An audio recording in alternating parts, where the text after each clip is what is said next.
Janasena TDP చేతులు కలిపింది అధికారం కోసం కాదని రాష్ట్ర భవిష్యత్ కోసమన్నారు మాజీ సీఎం చంద్రబాబు నాయుడు.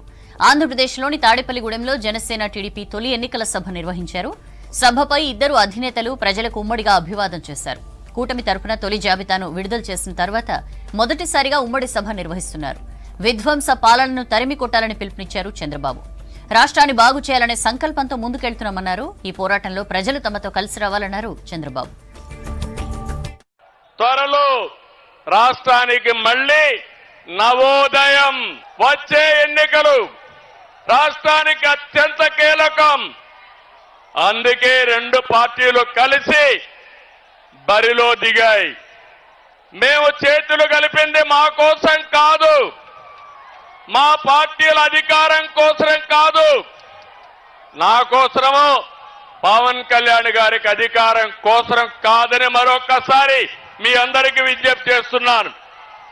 మేము చేతులు కలిపింది రాష్ట్రం కోసం, 5 కోట్ల భవిష్యత్తు కోసం. ఇక్కడుండే యువత, విద్యార్థులు, పుట్టిన బిడ్డల కోసం, పుట్టబోయే బిడ్డల కోసం, వారి భవిష్యత్తు కోసం మేము కలిశామని చెప్పి కూడా నేను మీకు తెలియజేస్తున్నా. విధ్వంసమైన రాష్ట్రాన్ని నిలబెట్టడానికి చేతులు కలిపాం.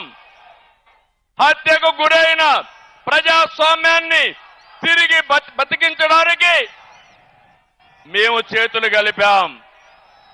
దెబ్బతిన్న రైతాంగం కోసం, మీ బిడ్డల ఉద్యోగాల కోసం కలిసి బరిలో దిగాం.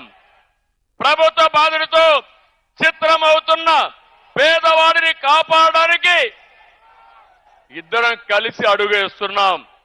మా పొత్తు వైసీపీ విముక్త ఆంధ్రప్రదేశ్ కోసం, తెలుగువాడి ఆత్మగౌరవాన్ని కాపాడడం కోసం. నేను అడుగుతున్నా, తెలుగు వారికి రోషం ఉందా తమ్ముళ్ళు అని అడుగుతున్నా. మాకు రోషం ఉంది, సత్తా చూపిస్తామని గట్టిగా చప్పట్లు కొట్టి హర్షాన్ని, ఆమోదాన్ని తెలియజేయండి. ఒక వ్యక్తి అహంకారం వల్ల జరిగిన నష్టాన్ని ఒక సీనియర్ నేతగా నేను చూస్తూ ఊరుకొండలేను.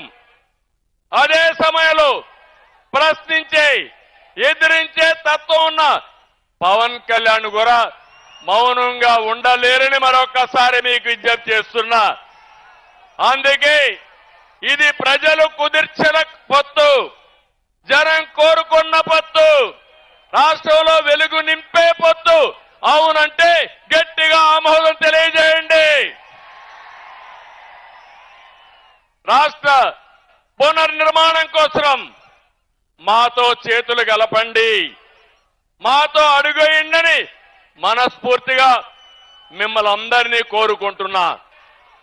పవన్ కళ్యాణ్ గారు ఎన్నికల ముందే ఇప్పుడు నేను పోటీ చేయడం కాదు, రాష్ట్రాన్ని కాపాడుకోవాలి కాబట్టి తెలుగుదేశం బీజేపీ ప్రభుత్వానికి సమర్థిస్తామని స్వచ్ఛందంగా ముందుకొచ్చిన వ్యక్తి పవన్ కళ్యాణ్ గారిని మరొకసారి విజ్ఞప్తి చేస్తున్నా.